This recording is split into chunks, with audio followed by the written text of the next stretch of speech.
Her voice sounded like it wasn't a life collapsing outside the window, but just a bit of rain starting to fall. Calmly, almost cheerfully, she announced that she was done pretending and that she had a new man now. He'd be coming over, might even spend the night sometimes. And then, like nothing had happened, she poured herself a glass of wine, waiting for the yelling, the breakdown, any sign that she'd broken him. But instead, silence. A silence with something unsettling just beneath it. He didn't yell, didn't accuse. He simply took a sip of his coffee, as if they were discussing the weather. Nothing more. She thought she'd won. But she didn't realize the game was already over. She wasn't the mistress, the victor, or the one in control. She was a pawn in a meticulously crafted plan. Every move she made, every lie, every smug look, every illusion of impunity had been predicted and allowed.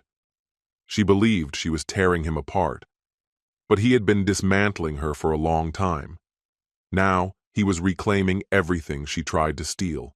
The money, the reputation, the freedom, the peace. No yelling, no blood, just cold precision, calculated to the last detail. And when the sirens blare, and all she can do is stand there with hollow eyes among the ruins of her former life, it'll be far too late to ask, why? Because the answer was already on its way. Hello, my friend. I'm so glad you stopped by my channel. If you're here for the first time, don't forget to subscribe and share this video with your friends or family. It really helps my channel a lot. Please tell me in which city or country you watch this video. I value every one of your comments. So let's get started. I stirred my coffee slowly, the spoon tracing lazy circles as the kitchen clock ticked softly in the background. Across the table, Nina, my wife of nearly 10 years, tilted her wine glass, watching the deep red liquid swirl like it held answers. That smug smirk she wore, it had practically become her new default. She thought I hadn't caught on, but I had. She leaned back in her chair with the air of someone who believed she'd already solved the mystery sitting across from her. And then, as casually as someone commenting on the weather, she dropped the bomb.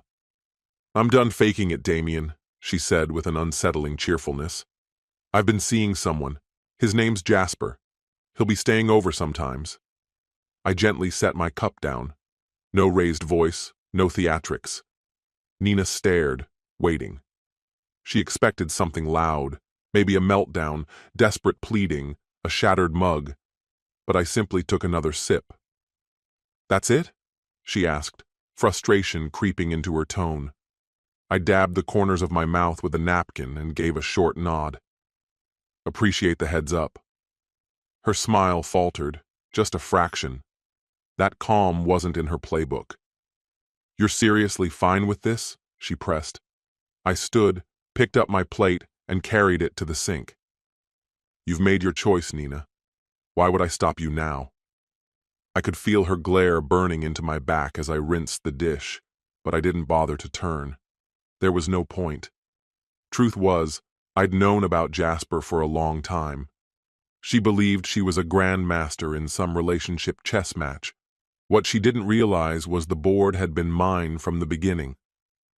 I set the stage, moved the pieces, and wound the clock. I dried my hands, grabbed my keys, and gave a final glance over my shoulder. "Enjoy your evening." She didn't answer. That was the last moment she thought she had the upper hand. When Nina made her so-called revelation, she thought it would break me. In truth, the collapse had already happened. She just hadn't noticed the wreckage at her feet. The first time I sensed something was wrong, I didn't confront her. I watched. It began with subtle shifts. Her phone, once casually left around, now never left her hand. Nights at the office that stretched suspiciously long. A sudden obsession with spin classes she used to mock. I didn't argue. I tracked, I recorded, and I learned.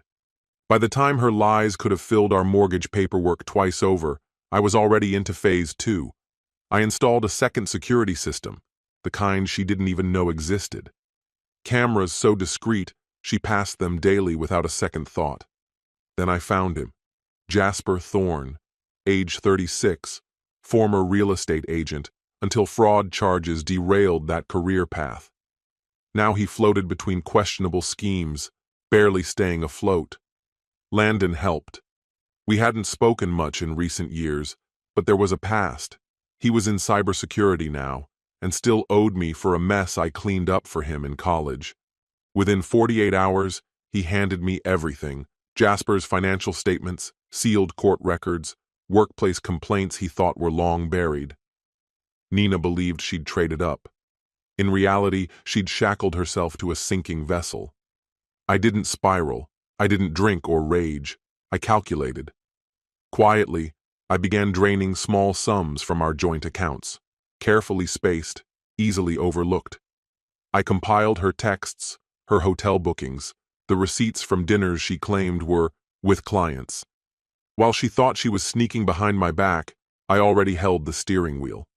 By the time she so smugly announced Jasper would be spending nights, she was already deep inside a trap she couldn't recognize. All that remained was execution, and if nothing else, I could wait. 2 nights later, I triggered the plan. I told her I had to leave town for a late business meeting. She barely acknowledged me, too engrossed in her phone, a sly little smile curling on her lips. Perfect. I packed a small overnight bag, dropped it in my trunk, and checked into a cheap motel just a few miles away. There, I accessed the live feeds. Every room, every hallway, clear as daylight. At exactly 9:13 p.m., Jasper's beat-up car pulled into the driveway. I leaned back in the creaky motel chair as he stepped out, holding a bottle of budget wine like he owned the place. Nina met him at the door, glowing like she hadn't in years. She kissed him like they were high school sweethearts. It was laughable. They moved inside, relaxed and giggling. She poured wine. They sank into the couch, completely at ease. I waited. Timing mattered. I needed them relaxed, vulnerable, caught entirely off guard. At 10:05 p.m., I made the call. Landon had a friend, an old contact in private security with ties to local law enforcement. I used an anonymous line. Jasper Thorne, currently at this address, violating probation, prior fraud offenses. Landon's guy ensured it got fast-tracked. By 10:27 p.m., flashing lights flooded the street. Nina leapt to her feet, wine spilling everywhere. Jasper struggled with his sneakers, barely managing to slide them on before the front door exploded inward with a thunderous bang. "Jasper Thorne! Freeze! Hands where we can see them!" a commanding voice thundered. He stood paralyzed, eyes wide, stunned like an animal trapped in high beams. Nina shrieked as 2 officers stormed in and tackled Jasper to the floor. I shut my laptop with care, slid the motel room key into my pocket, and stepped into the chilled night air. A few minutes later, I turned the corner onto our street, just in time to see Jasper being led out in cuffs. Nina spotted me through the flashing lights and confusion. Her expression twisted, rage clashing with dread. "You!" she screamed, voice cutting through the commotion. "This is your doing!" I parked with deliberate calm, stepped out, adjusted my jacket, and offered a relaxed smile. "Good evening, Nina." Jasper was shoved into the back of a cruiser, still shouting, his pleas falling on deaf ears. I lingered by the sidewalk, hands in my coat pockets, as Nina stormed toward me, her face burning with fury. "You set him up!" she seethed. "You've lost your mind!" I raised an eyebrow, shrugged coolly. "No, Nina. I'm just better at the game than you are." One of the officers walked past us, holding up a sealed evidence bag. Inside, a switchblade. Jasper's, taken straight from his jacket. The color drained from Nina's face. "You have no idea what you've done," she choked out. "He might go to prison."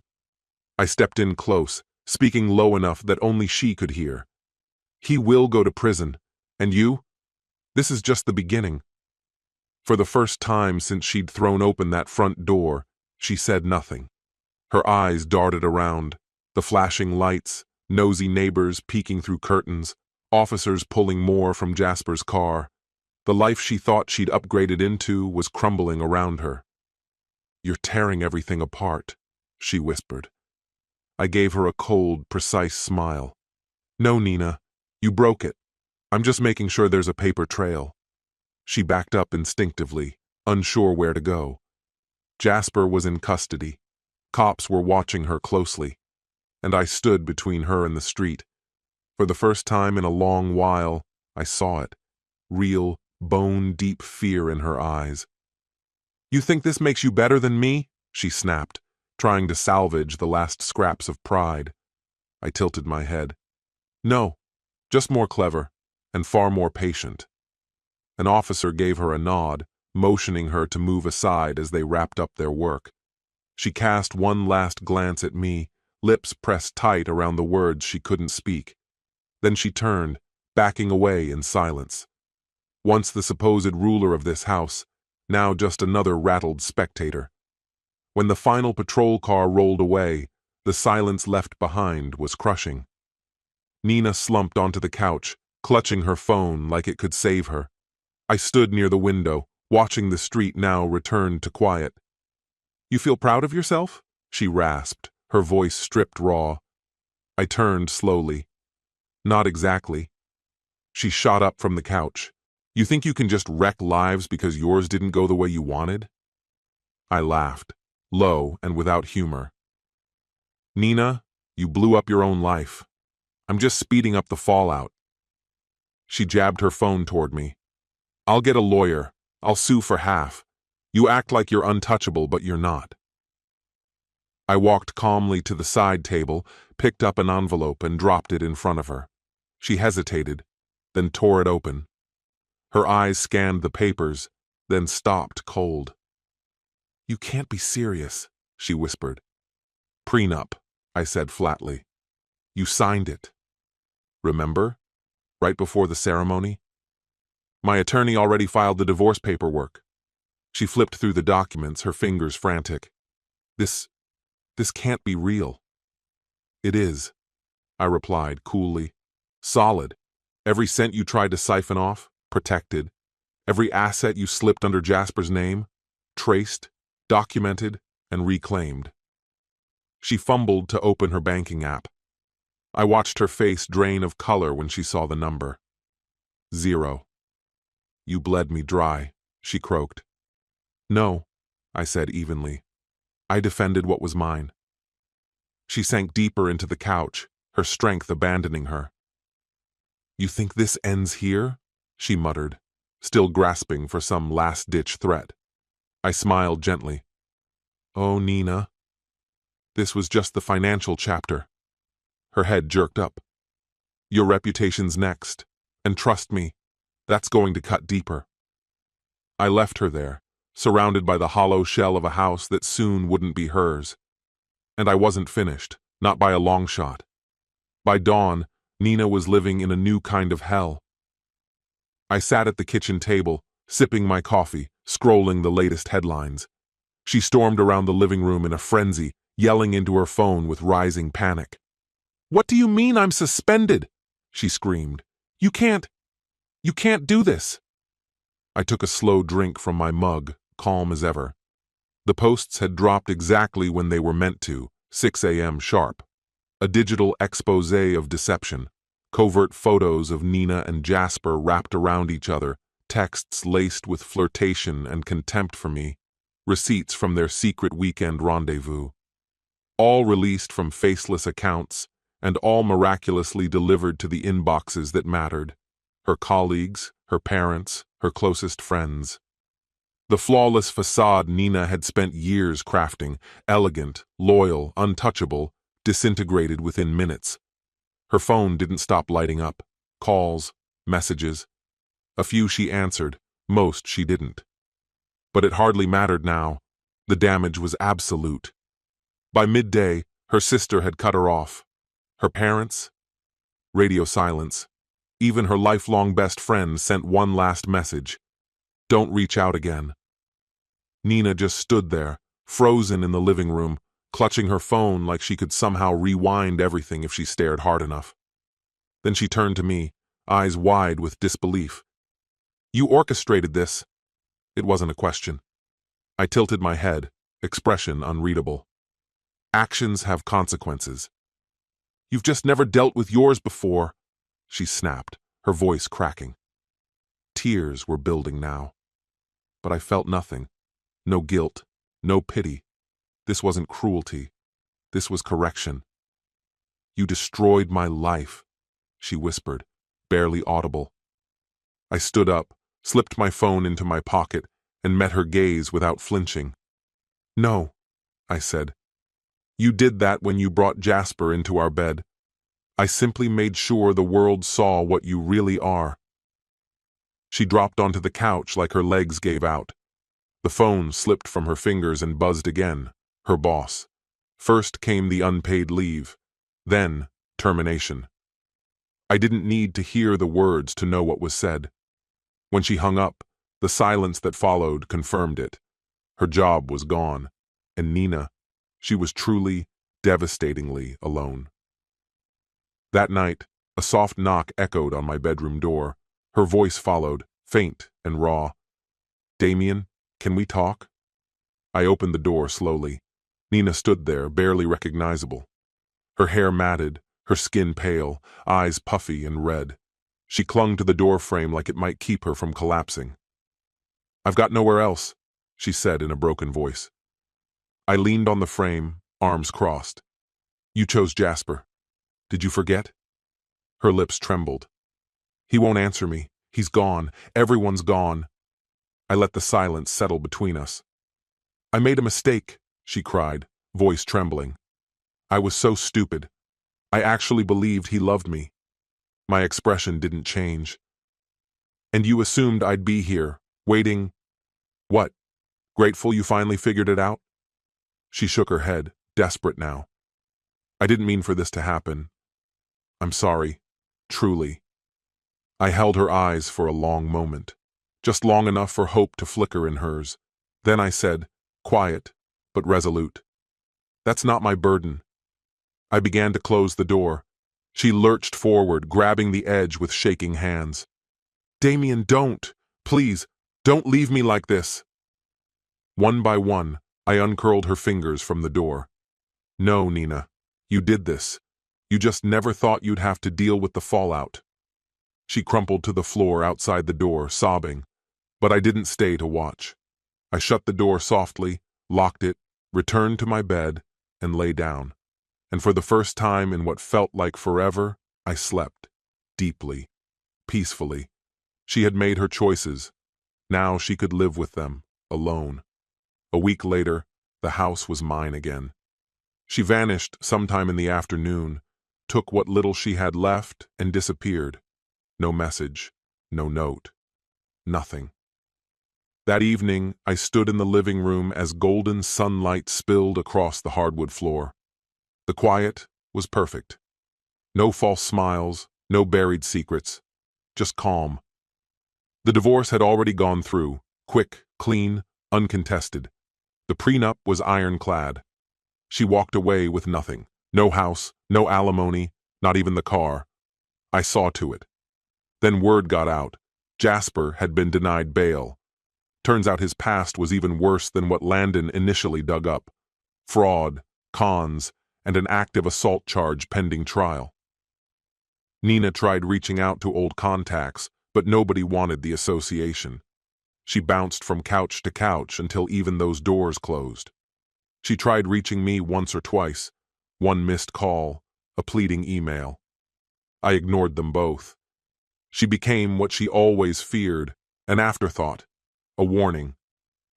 I put my phone down and leaned back in my chair, walking out onto the porch with coffee in hand. The morning air was crisp and still. Neighbors passed by with smiles and nods. Ordinary, peaceful. My thoughts wandered back to that dinner, the one where she sat across from me, eyes glittering, certain she held the upper hand. She expected me to break, to chase, to beg. But instead, I smiled. And I walked away. That's when it all started to unravel. People think betrayal is one sharp moment, a clean cut, but they're wrong. It spreads slow, like infection. By the time it shows, it's already terminal. Nina never understood that. I took another sip of coffee and watched the sun rise. No bitterness, no anger, just freedom. The kind of peace you don't stumble into, the kind you claim. This story has come to an end. What's your opinion? Share it in the comments, my friend. And if you like this story, check out other exciting videos on my channel. I'll say goodbye until the next video. See you.